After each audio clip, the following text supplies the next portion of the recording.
Radio, les clés d'une vie, 13h20, 14h, Jacques Pessis. Sud Radio, les clés d'une vie, celle de mon invité. Vous avez suivi des hommes politiques en quête de voix avant de prendre la leur.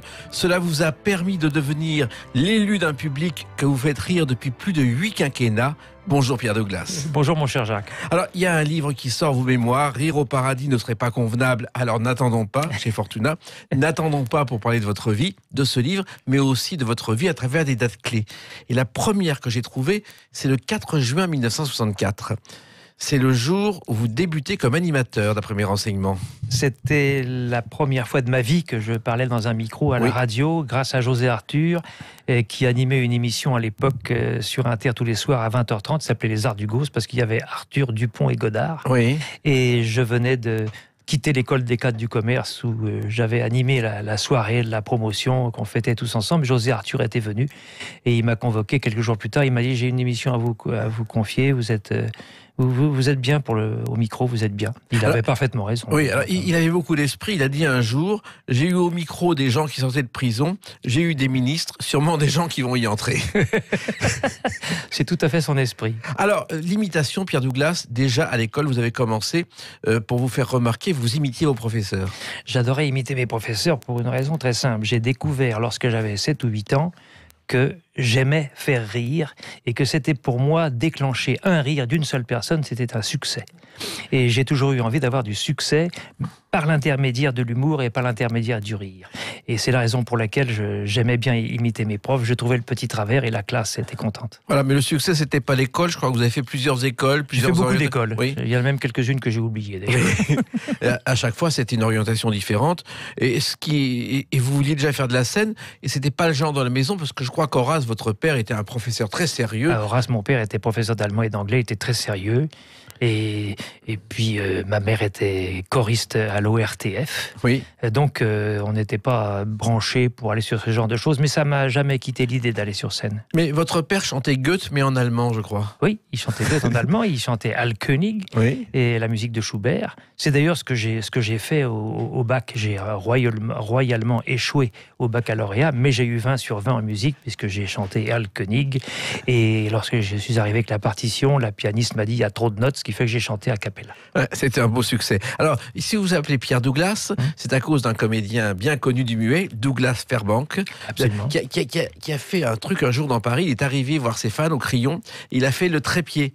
Donc, toutes les pièces sont tombées par le balcon et ses fans se sont bien servis. Absolument, il a fait le poirier. Et puis alors, mon père l'admirait parce que c'était Douglas Fairbanks dans les années 20, 30, 40. C'était Robert De Niro aujourd'hui, au point de vue célébrité. Oui. Et donc, mon père était fan de ça. Il nous a d'ailleurs emmenés, nous les enfants, à la Cinémathèque, qui était encore avenue de Messine à l'époque. Et alors, les films étaient muets. Et on voyait, j'ai vu le voleur de Bagdad et les 3 mousquetaires avec Douglas Fairbanks. Et bref, mon père a rencontré Douglas Fairbanks en 1937 à l'hôtel de Crillon. Il lui a dit: je suis votre admirateur le plus formidable du monde.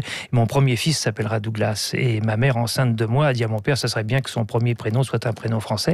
Ce qui fait que Pierre Douglas, ce sont mes 2 prénoms. Et sinon, je m'appelle Pierre Douglas Melon, comme le fruit. Mais j'ai laissé le fruit chez les marchands de primeurs et j'ai gardé Pierre Douglas comme nom d'artiste. Vous avez laissé le fruit, vous êtes devenu une grosse légume. et puis, il y a quand même un film qui vous a marqué, Pierre Douglas.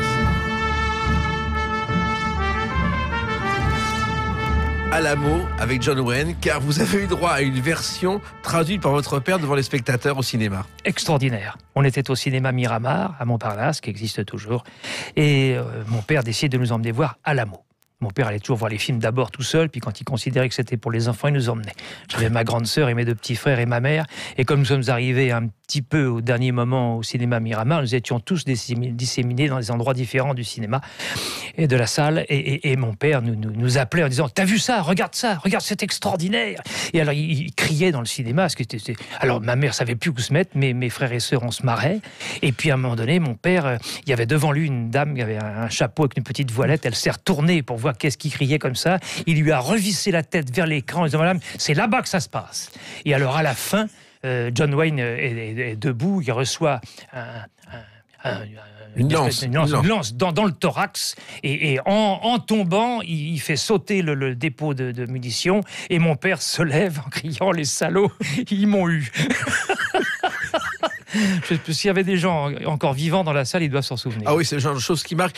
D'ailleurs, à Alamo, John Ford est venu tourner quelques séquences, comme ça pour le plaisir, des séquences, parce qu'il aimait bien John Wayne, mais aucune de ces séquences ne figure dans le film original. Elles ont été replacées dans une nouvelle version de 3h23 qui est ressortie il y a quelques années. Mais que j'ai acquise en DVD, je l'ai encore regardé il n'y a pas longtemps, c'est extraordinaire. C'est une manière westernienne de penser à mon père. Voilà. Et vous pensez à votre père et nous, on pense à vous avec une autre date, le 13 juillet 1977. On en parle dans quelques instants sur Sud Radio avec Pierre Douglas. Sud Radio, les clés d'une vie, celle de mon invité Pierre Douglas.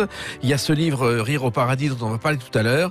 Mais il y a une date importante, 13 juillet, qui précède le 14 juillet 1977. Vous arrivez dans l'ordre le 13 juillet et le 14 juillet va se passer un événement considérable. Le 14 juillet va se passer un événement qui a été un tournant de mon existence. Et je vais vous faire entendre la voix de celui qui est un tournant de votre existence. Mes chers camarades, je suis heureuse et aimé d'être là car, vous le savez, je m'adresse... Thierry Leluron, et là c'est... Et Thierry Leluron imitant Marchais. Oui.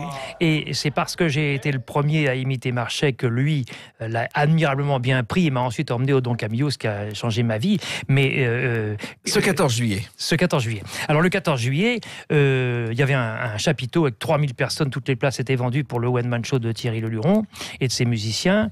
Et donc notre amie Sylvia Huffert, dont l'époux Hubert Bassot était le maire de Tingebray, dit par votre intermédiaire, mon cher Jacques, venez Pierre, vous allez rencontrer Leluron. Moi, j'étais au service politique de TF1, j'étais un journaliste censé sérieux, en tout cas à l'antenne, je l'étais.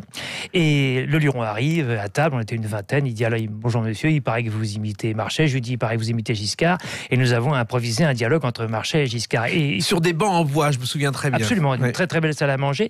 Et Leluron s'est aperçu tout de suite que non seulement j'imitais convenablement Marchais, qui était à l'époque une star, et comme il y avait 4 radios et 3 télés, il y avait 10 millions de téléspectateurs à chaque fois, mais il s'est aperçu que quand je faisais parler Marchais, je lui faisais dire des choses en regard avec l'actualité politique, puisque je la couvrais professionnellement. Et il m'a fait refaire ce dialogue avec lui sur scène devant 3000 personnes, ce qui pour moi était un événement absolument incroyable. Totalement improvisé en plus. Totalement improvisé. On a improvisé un dialogue entre Giscard et Marchais. Et puis en sortant de scène, il m'a dit, vous avez vu le succès que vous avez eu, Marchais, je ne l'imite pas, ça viendra plus tard. Et il m'a dit, il faut que vous fassiez vos débuts sur scène. Il m'a emmené au Don Camillo où j'ai été engagé 15 jours plus tard. Oui, où ça n'a pas été facile au début, parce que les Chinois qui vous écoutaient ne comprenaient pas tout, Pierre Douglas. J'ai commencé sur scène le 29 juillet 77 et j'ai donc assuré tout le mois d'août. Je présentais le spectacle et je faisais mon tour de 20 minutes, mais il y avait beaucoup de Chinois, beaucoup de Japonais. Et effectivement, il y avait des soirs, je rentrais à la maison et je disais, c'était pas terrible aujourd'hui, il faut que je fasse un effort. Et Jean Verne, le patron de Camillo, me disait, c'est bien parce que le Luron vous a présenté, il va falloir que ça s'améliore tout ça. Et en fait, il m'a fallu 3 semaines pour mettre un tour au point. Et à partir de là, tout est parti. Oui, et le Luron doit beaucoup au Don Camillo aussi, puisqu'un soir, un personnage vient, le trouve formidable, et va dire à Régine, ce type est jeune, il faut que tu le connaisses. C'était Fernand Reynaud, qui a été le premier à repérer Thierry Leluron, et qui l'a présenté à Régine, qui est devenue une amie de Thierry. Absolument. Et il l'a surnommé Twist Again. Voilà. C'était autre chose. Je voudrais dire, cher Jacques, que 3 ans après mes débuts, le Luron s'est mis à imiter Marchais. Il le faisait très bien, chacun à sa manière, et il m'a dit une chose extraordinaire. Il m'a dit, quand j'imite Marchais, c'est toi que j'imite. De la part d'une vedette, dire ça à un gars qui débute et reconnaître que l'autre a été le premier, c'est vraiment une des raisons supplémentaires pour lesquelles j'admirerai toujours Thierry et garderai de lui un souvenir formidable. Et vos premières imitations, Pierre Douglas, c'était vos professeurs à l'école? Oui, c'était mes professeurs à l'école parce que je savais que c'était le seul moyen de faire rire mes copains, voilà. Et je voulais les faire rire. Et ensuite, il y a eu Léon Zitrone. Et Léon Zitrone, vous l'avez imité et il adorait en plus. Il adorait ça. Il m'a dit un jour, quand j'étais à l'Alcazar, j'avais présenté le spectacle de l'Alcazar, il m'avait dit, j'aime bien que vous m'imitiez sur scène parce que vous le faites tard, moi je me couche tôt, et je me dis comme ça, même quand je dors, il y a un mec qui parle de moi. C'est magnifique. C'est tout Léon. Voilà. Alors justement, et Léon Zitrone, quand vous étiez justement journaliste à RTL, oui. Il y avait des grandes réunions dans le studio où vous jouiez l'imitation de Zitrone enterrant le général Franco. Oui, tout à fait. C'est le premier texte dont j'ai eu l'idée, c'était l'enterrement de Franco par Zitrone. Et ça donnait quoi? Ça donnait, mesdames et messieurs, nous sommes actuellement en direct de Madrid, dans une atmosphère totalement bouleversante. Le petit cercueil, que dis-je? Le tout petit cercueil Mais que dis-je? Le minuscule petit cercueil du général Franco, porté par un seul croque-mort, va être balancé au milieu de la nef. Mesdames et messieurs, bonjour. Voilà.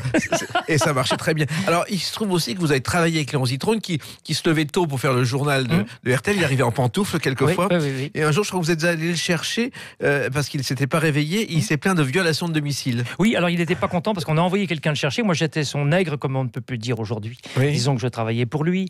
Et il est arrivé à 7h moins 2 et on a envoyé un technicien en voiture. Et j'avais rédigé tout le journal de 7h que devait faire Zitrone. Il me l'a pris des mains, très gentiment, en me disant « J'ai été speaker à la SNCF, je réussirai sûrement à vous relire. » Et il arrivait avec sa viande dans une C'était épouvantable. C'était épouvantable. C'est-à-dire Il s'installait au micro d'RTL et il posait sur la table une boule de viande hachée et un yaourt. Alors, pendant la pub, il mâchait un petit peu de viande hachée et un peu de yaourt. Et puis, à un moment donné, on lui a dit « Léon, c'est à vous, la pub est terminée. » Il n'avait pas fini sa bouchée. Donc, il a pris sa bouchée, il l'a mise dans le cendrier et il l'a fini après la deuxième pub. Voilà. Mesdames et messieurs, bon appétit. Exactement. Alors, Marchais, en revanche, n'aimait pas du tout que vous l'imitiez. Au départ, il l'a bien pris. Je l'ai rencontré une première fois à France Inter. Il l'a plutôt bien pris. Il m'a dit à l'Assemblée, on me dit « Ah, Georges, t'as ton imitateur, etc. » Ce qu'il a moins aimé, c'est ce que je lui faisais dire sur le plan politique. Là, il a moins aimé. Mais un jour, moi, je me souviens d'une émission de télévision où Mourouzi vous interview et vous répondez avec la voix de Marchais, Pierre Douglas. Ouais, c'était mes tout débuts. Ça aussi, Mourouzi, c'était de l'improvisation totale. Complète. Lui, il était assis, il avait une fesse sur la table avec ses cigarettes à la main. Il n'avait pas de notes, rien du tout, et il était parfait. Comment est venue l'imitation de Marchais, finalement? Mais j'étais au service politique de TF1, donc mars 77, il y a eu des élections cantonales. Et le patron me dit tiens, vous allez aller au siège de l'Humanité pour interviewer Marchais. Et j'ai été très étonné de la façon dont il parlait. Et quand je suis rentré à la rédaction, j'ai dit, vous avez vu comment il parle? C'est extraordinaire. Il dit pas les travailleurs et les masses populaires sont dans une situation globalement difficile. Il dit les travailleurs et les masses populaires sont dans une situation intenable. Alors, j'ai trouvé que cet accent était tellement hallucinant que je me suis mis à l'imiter comme ça. C'est venu tout de suite. Une imitation, ça vient tout de suite ou ça ne vient pas. Et puis, à la fin des conférences de rédaction, on me disait toujours « Qu'est-ce qu'il dirait, Marchais ?» Et je résumais l'actualité politique avec sa voix. Alors, le journalisme, Pierre Douglas, ça a démarré très discrètement à Limoges, je crois, sur la chaîne régionale. Sur France 3 Limoges, oui. en mars 1966. Et vous présentez le jour. Comment vous êtes arrivé là? Eh bien, j'avais donc connu José Arthur quand il m'avait engagé. Quand je lui ai dit je peux rester que 6 mois parce que je pars à l'armée, quand je suis revenu de l'armée, j'ai revu José Arthur et je lui ai dit je voudrais être Tintin, je voudrais être journaliste, je voudrais être le premier sur un événement et le raconter à ma manière. Et il m'a dit allez à la délégation station régionale. Ils m'ont dit il y a un journaliste qui vient de démissionner de France 3 Limoges, est-ce que vous prenez la place? J'ai dit oui, j'ai pris mon baluchon, je suis parti. Ce qui veut dire qu'on n'a pas besoin de faire une école de journalisme pour le devenir. En ce qui me concerne, ça n'était pas nécessaire à l'époque. Mais je pense qu'aujourd'hui, ce serait plus difficile. Ça serait beaucoup plus difficile. Alors, vous avez aussi fait de la radio sous le nom de Paul Pelletier, je crois. Oui, parce que je suis entré à Europe 1 après une demande que j'ai multipliée par téléphone. Et, tous les jours pendant 5 mois. Tous les jours pendant 5 mois. J'ai téléphone du lundi au vendredi, tous les jours pendant 5 mois.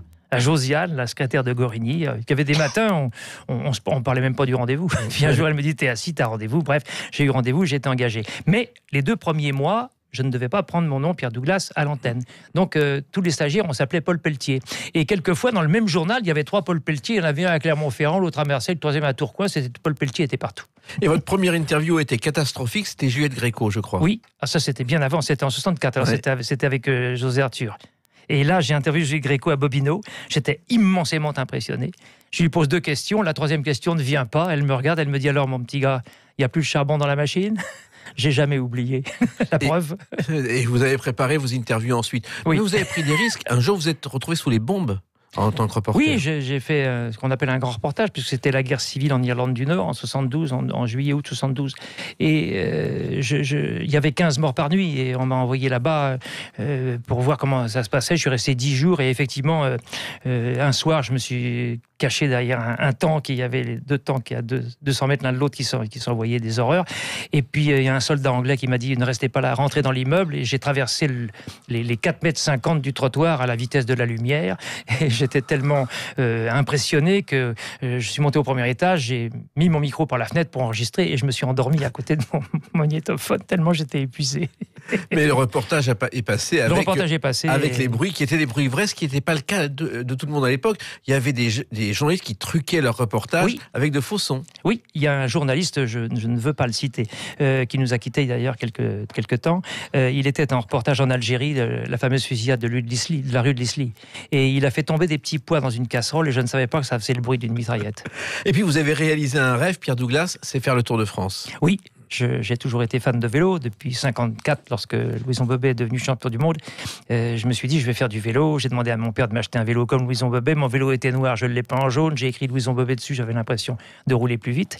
Et j'ai suivi le Tour de France avec une idole, puisque j'idolâtrais Jacques Anquetil. Et je me suis retrouvé au même micro à côté de Jacques Anquetil. Nous sommes devenus amis. Et ça, c'est quelque chose d'extraordinaire. Imaginez un gamin de 10 ans aujourd'hui qui dit Mbappé, c'est ma star, et qui dans 10 ans commentera des footballs avec Mbappé. Vous vous rendez compte ce que c'est pour un gamin? C'est extraordinaire. J'ai eu beaucoup de chance. Oui, et la chance en plus de dormir dans la même chambre que Jacques Anquetil une nuit. Alors la première fois on s'était rencontrés, je lui pose une question sur le Tour d'Italie, il me dit si vous me parlez vélo, on va pas s'entendre. Tout s'écroulait pour moi. Et on m'a dit, t'inquiète pas, c'est parce qu'il est timide. Et le départ du Tour de France 71, nous étions dans un immense immeuble qui avait été construit par M. Merlin. Et il y avait une chambre à 2 lits. Et je me retrouve par hasard dans la même chambre que Jacques Anquetil. On était l'un à côté de l'autre. Je disais pas un mot.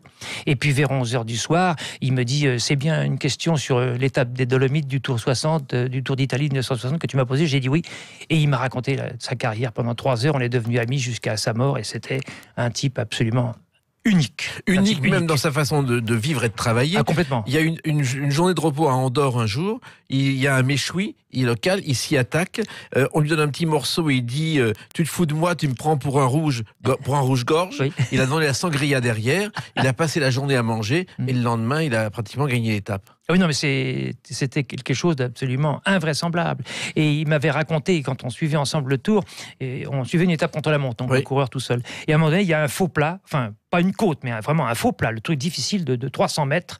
Et il me dit, tu vois, contre la montre, c'est là que je faisais la différence. Parce qu'il chantonnait son rythme en pédalant. Tang, tang, tang, tang. Il chantonnait son rythme et il me disait, quand ça va, je vais arriver dans le faux plat, il ne faut pas que je diminue mon tempo. Voilà. Et il m'a dit, quand je prenais le départ d'une course contre la montre, au bout de 2 minutes, j'avais trouvé ma position, et alors là, je m'installais dans la douleur.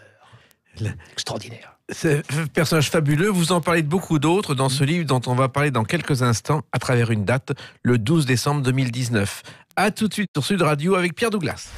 Sud Radio, les clés d'une vie, 13h20, 14h, Jacques Pessis. Sud Radio, les clés d'une vie, celle de mon invité Pierre Douglas, 12 décembre 2019, sortie de Rire au paradis ne serait pas convenable, alors n'attendons pas, chez Fortuna, un livre au titre un peu long quand même, non? Oui, le titre est un petit peu long, il y a une espèce de, pas une mode, mais enfin il y a quelques bouquins de temps en temps avec un titre un peu long, je me suis dit pourquoi pas, et j'ai emprunté, enfin je me suis servi de Jules Renard pour cette formule, parce que Jules Renard a écrit très exactement on ne rira pas en enfer, au paradis c'est comment dirais-je, au paradis, non mais entre les deux, au purgatoire c'est rare, oui. Et au paradis ça serait pas convenable. Voilà. Alors moi j'ai dit, pour trouver le côté optimiste, parce que j'ai toujours été l'homme du verre à moitié plein, et comme on ira tous au paradis, je me dis mais ça serait pas convenable d'y rire, alors n'attendons pas. Voilà. Alors ce livre, c'est le récit de ce que vous considérez comme le plus beau métier du monde, faire rire, Pierre Douglas. Oui, je crois que c'est un des plus beaux métiers du monde. C'est une satisfaction extraordinaire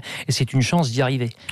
Mais avec beaucoup de travail, car quand on lit votre livre, on s'aperçoit que vous avez beaucoup travaillé, que vous avez beaucoup insisté pour y arriver, Pierre Douglas. Oui, j'ai beaucoup insisté parce que j'ai toujours considéré, mon cher Jacques, que quand on me dit que quelque chose qui m'intéresse n'est pas impossible, je ne me dis pas peut-être, je vais essayer, je me dis je vais l'avoir. Oui. Je vais l'avoir. Et j'ai toujours fait comme ça. J'ai pas toujours réussi, mais je me suis toujours dit, je vais l'avoir. Et par exemple, pour rentrer à Europe 1, j'ai téléphoné tous les matins pendant 5 mois. J'ai été engagé. Voilà. Bon. Et la télé, ça a commencé avec celle-ci. Alors, vous avez le choix entre le kaléidoscope et je vais pas y arriver. Tiens, vous l'avez fait rire, Denise Favre. Oh là là. Comment vous êtes arrivé avec elle le samedi après-midi, Pierre Douglas? Eh bien, j'ai fait mes débuts donc à Millau le 29 juillet 77. Et puis, quelques jours après, Mourouzi m'a invité au journal de 13h qui présentait. Et j'avais travaillé avec lui. Et on s'était liés d'amitié. Et il avait trouvé que le début de ma carrière, avec l'imitation de Marchais, ça valait le coup. Donc, il m'a invité au journal de 13h. Et puis, ils ont commencé ils ont dit, on reçoit Georges Marchais. Et puis, ils m'ont filmé sur les chaussures et les chaussettes. Et pendant 1 minute, ils ont monté tout doucement pour qu'on voit le visage de celui qui n'était pas Marchais et qui qu'il l'imitait. Et à ce moment-là, j'ai appris que Michel Denisot arrêtait les samedis après-midi de TF1 et TF1 m'a appelé en me disant voilà, Jean-Louis Guillot, le PDG, avait reçu ma démission, il était sidéré, il a envoyé quelqu'un me voir au Don Camillo, il a vu que ça se passait bien et ils m'ont proposé le samedi après-midi de TF1, ce qui ne se refuse pas. Voilà. Mais j'ai emmené Garcimore avec moi. Garcimore était au Don Camillo. Et vous l'avez fait débuter. Ah oui, tout à fait. Il était au Don Camillo, complètement inconnu, mais le grand talent de ce garçon-là, et ça m'emmerde vraiment qu'il soit parti, mais bon, c'était qu'il faisait des tours de magie, il faisait semblant de les rater, puis il les réussissait, et il était drôle. Voilà. Donc ça, c'était formidable. Et donc, je me suis dit, j'ai dit à Eliane Victor, qui était la productrice, je lui ai dit, écoutez, on pourrait faire une petite récré d'1 minute et demie entre les différentes séries qu'on présentait, Amicalement Vôtre, Goldorak, La Petite Maison dans la Prairie, etc. On pourrait faire une petite virgule avec un tour de Garcimore. Et il est devenu une vedette avec cette émission. Oui, très, très il y avait du courrier lui reprochant d'avoir les cheveux sales parfois. Et justement, la productrice me dit, écoutez, dites à José de se faire un shampoing le jour de l'émission. J'étais à l'aise, moi. J'étais à l'aise. Alors, je l'emmène déjeuner avec moi. J'ai dit, José, je vais te dire un truc. Et je me suis fait expliquer un truc, là. Il y a un problème d'éclairage dans le studio où on est. Il faut absolument que les animateurs se fassent un shampoing le jour de l'émission. Toi et moi, parce que Denise, elle doit en faire 3 par jour. Et je dis, toi et moi, il faut qu'on se fasse un shampoing le jour de l'émission. Il m'a dit, oh, j'oublierai pas, t'inquiète pas, vous trompez jamais, vous. Et on s'est fait un shampoing le samedi. Il y a une anecdote que Gilles Boulot, qui présente aujourd'hui le journal de TF1, raconte. À l'âge de 6 ans, lorsqu'il était passage, ses parents lui montraient la télé en disant « Je vais le dire à Denise Fabre, elle va venir te gronder ». Et il voyait Denise Fabre, il avait peur d'elle. C'est extraordinaire, ça. Faut que j'appelle Gilles pour savoir s'il s'est remis. Je pense. Alors, il y a eu la télévision et il y a eu le théâtre. Et le théâtre, c'était aussi une autre de vos passions. Ça a commencé, Pierre Douglas, avec SOS Homme Seul, qui était la première pièce d'une longue série. C'est la première pièce de ma vie. Et Dominique Villard, qui dirigeait les tournées Charles Barret, était venu me voir au Caveau de la République, où je terminais le spectacle comme chansonnier, comme humoriste sur la politique, etc. Et à la sortie, elle m'attendait, elle m'a dit « Venez me voir au tournée Barret, vous êtes un acteur ». Alors j'étais très fier, j'avais pas fait de conservatoire ni rien du tout, mais bon, j'avais 7 ans de cabaret et c'était une bonne école. Et donc Robert Manuel a été mon premier metteur en scène et nous avons joué SOS Homme Seul en tournée. On a fait une 60aine de villes à l'époque, ça turbinait. Oui, Robert Manuel qui vous a valu un cauchemar, vous avez fait une croisière sur un bateau, et ça, c'est pas votre truc, c'est plutôt une galère, Pierre Douglas. Oui, sur le bateau, encore pour la croisière, ça a été. Mais il m'est arrivé d'être extrêmement malade en bateau. Je me souviens d'ailleurs, quand j'étais encore journaliste, j'ai fait un reportage sur la pêche au chalut. C'était Chalut, au revoir. Oui, c'était Chalut, au revoir. Et c'est pas difficile. On est arrivé au bout du quai. Je vomissais déjà. Et ça a duré 10 heures, c'était épouvantable, mais j'avais envie de mourir. Mais dès que je suis sorti, j'ai retrouvé la faim et j'ai été manger des huîtres. Et Robert Manuel, on l'a un peu oublié aujourd'hui, était un grand comédien. Oui. Il a été à la Comédie Française, oui. Il collectionnait Molière. Et moi, je me souviens d'une conférence à Deauville qu'il donnait sur Molière. Il y avait 8 personnes dans la salle, dont un qui dormait au premier rang. Et à chaque fois, il s'approchait de cette personne, il hurlait dans les oreilles, ça réveillait la personne qui se rendormait. C'était un personnage étonnant. Il était très dur, très exigeant. Et il aimait beaucoup dire, moi, je n'ai jamais eu de talent, mais j'ai toujours su mon texte et j'ai toujours été à l'heure. Ouais, c'est une belle formule. Il a fait mieux que ça. Alors, et au théâtre, vous avez joué des tas de choses, dont Britannicus avec la voix de Marchais. Oui, alors en fait, je n'ai pas joué de Britannicus du tout, mais il se trouve qu'on rendait hommage à Robert Manuel qui fêtait ses 50 ans de Comédie Française. Ça s'est passé au Théâtre Marigny et le metteur en scène Jean-Luc Moreau me dit, tous ceux qui ont travaillé avec Robert Manuel, vous avez 5 minutes pour lui rendre hommage. Et alors, il y avait un parterre, je ne te raconte pas, le parterre qu'il y avait tous les acteurs possibles et imaginables, c'était un lundi soir, donc les acteurs étaient en repos, ils étaient tous dans la salle, je me rappelle, il y avait Robert Hossein, etc. C'était formidable, et puis je me suis dit, je me suis tourné vers Robert qui était sur la scène, je lui ai dit, cher Robert, j'ai été très heureux de travailler avec toi, ce qui est presque vrai, et je lui ai dit, écoute, tu m'as toujours fait travailler en prose, pour te rendre hommage, je vais te réciter quelque chose en vers. Et j'ai dit, mesdames, messieurs, voici un extrait de Britannicus. Mais là, avec le parterre qu'il y avait, j'aurais été ridicule si je n'avais pas commencé en disant « Cette nuit, je l'ai vu arriver en ces lieux, triste, levant au ciel ses yeux mouillés de larmes, qui brillaient au travers des flambeaux et des armes. » Alors là, je dois dire que franchement, j'ai tout ramassé. Je pense. Dans ce livre, Rire au paradis ne serait pas convenable, vous évoquez aussi des choses qu'on ne sait pas sur vous, notamment que vous avez fait du cinéma avec et grâce à Claude Chabrol, Pierre Douglas. Oui. Ça démarrait bien pour moi, cabaret, samedi après-midi de TF1, etc. France Inter, tous les matins, de 78 à 82. Et je me suis dit, il faut que je fasse l'acteur. faut que je fasse j'ai envie de jouer la comédie, j'ai envie d'être quelqu'un d'autre, j'ai envie de faire le métier d'acteur. Et j'appelle Bertrand Tavernier, François Truffaut et Claude Chabrol. Et c'est Claude Chabrol qui me répond le premier. Je l'invite à déjeuner parce que je savais qu'il aimait bien ça. Et puis on s'est retrouvés à table, dans une auberge à Notre-Dame, l'auberge des Deux Cygnes. Et puis il me dit, pourquoi vous vouliez me voir? Je dis, pour faire l'acteur. C'est le plus beau métier du monde. Je dis, regardez, moi qui ne serai jamais cocu, le seul moyen que j'ai pour savoir l'effet que ça fait d'être trompé par sa femme, c'est de jouer un rôle de cocu. Exactement. Et Jacques Chabrol me regarde et il me dit, mon cher Pierre, je suis en train de préparer une nouvelle de William Irish qui s'appelle La boucle d'oreille. Jacques Spicer est l'amant, Thérèse Diotard est la femme, et vous êtes le mari. Vous êtes cocu, vous avez le rôle. Et ben voilà. Et Lino Ventura vous a donné pas mal de conseils. Il m'a donné des conseils, c'était formidable, parce que j'ai tourné avec lui une dizaine de jours. On s'est mis à se tutoyer, c'est lui qui en a pris l'initiative, bien sûr. Il était aussi simple dans la vie que talentueux sur scène. C'était un type absolument génial, d'une gentillesse extrême, aucune jalousie, aucun problème d'ego. Et je devais avoir à un moment donné un regard qui devait faire rire. Et j'avais un regard qui faisait rire personne. Il s'est retourné vers moi, il a regardé, il m'a vu, et quand la scène a été terminée, il m'a dit, tu sais, il y a deux manières de faire rire. Il y a De Funès, ou bien tu fais rien. Et tout est dans les yeux. Il m'a dit là, tout est dans les yeux. Et après, Francis Weber, qui avait écrit le scénario de ce film à sketch que j'avais fait avec Ventura, m'a téléphoné pour me dire, dans cette scène avec Lino, tu es formidable. Et c'était grâce à Lino. Alors, vous avez aussi fréquenté, mais pour des raisons professionnelles, le monde politique. Vous avez fait la première campagne pour la mairie de Paris de Jacques Chirac. Oui. Vous avez passé des valises, d'ailleurs, avec des billets de banque. Oui, j'ai vu passer quelques billets de banque. À l'époque, ça existait. Mais surtout, oui, comme vous dites. Mais surtout, vous avez fait la campagne de François Mitterrand et vous avez conservé des liens, ce qu'on ne savait pas, ce que j'apprends dans ce livre, avec François Mitterrand qui vous recevait à l'Élysée. Il m'a invité 3 fois à déjeuner à l'Élysée pendant ces 2 septennats. Et en fait, j'avais été chauffer la salle pendant ces meetings. Et je me rappelle à Strasbourg où c'était formidable parce que j'étais en train d'imiter Marchais. Mitterrand arrive, il y avait 6000 personnes. Il arrive devant moi, il me dit, vous parliez? Je dis oui, il me dit, continuez, on n'est pas 2 minutes près. Et j'imite Marchais. Et là, toutes les caméras étaient sur lui. Et il était, on aurait dit Ramsès II. Il était là, mais imperturbable. Comme disait mon ami Jean Amadou, il n'aime pas qu'on l'appelle Ramsès II, mais il s'est quand même fait construire une pyramide dans la tour du Louvre. Bref, dans la cour du Louvre. Eh bien, donc, on a repris l'avion, après l'avion privé de Mitterrand au retour. Il y avait avec moi Daniel Balavoine, il y avait Alain Bombard, il y avait Christine Claire. Et Mitterrand me dit, il faut que je m'excuse auprès de vous parce que je ne pouvais pas rire pendant que vous imitiez Marchais. Parce que j'ai besoin de ses voix au 2e tour, vous comprenez? Oui, exactement, ce qui est assez logique. Et vous l'avez rencontré, il était très étonné, Mitterrand, parce que vous n'aviez besoin de rien. Oui, alors on va déjeuner à l'Élysée, et après le déjeuner, on prenait le café dans la bibliothèque, et ensuite on avait un aparté avec le président, il isolait chaque invité pour avoir 1 minute de dialogue avec lui. Et je me rappelle, je vais pas partir. Et il me dit, j'ai été très content de vous voir et tout ça. Etc. Il me dit, qu'est-ce que je peux faire pour vous? Vous imaginez un artiste à qui le président de la politique... Et c'est venu comme ça. Je dis, écoutez, monsieur le président, je suis sur France Inter tous les matins, je suis tous les samedis après-midi sur TF1, et le soir, je suis donc à Millau, tout va bien, je n'ai besoin de rien. Alors, un peu étonné, il me dit, voulez-vous une voiture avec un chauffeur pour vous ramener? Je dis, je suis venu en scooter.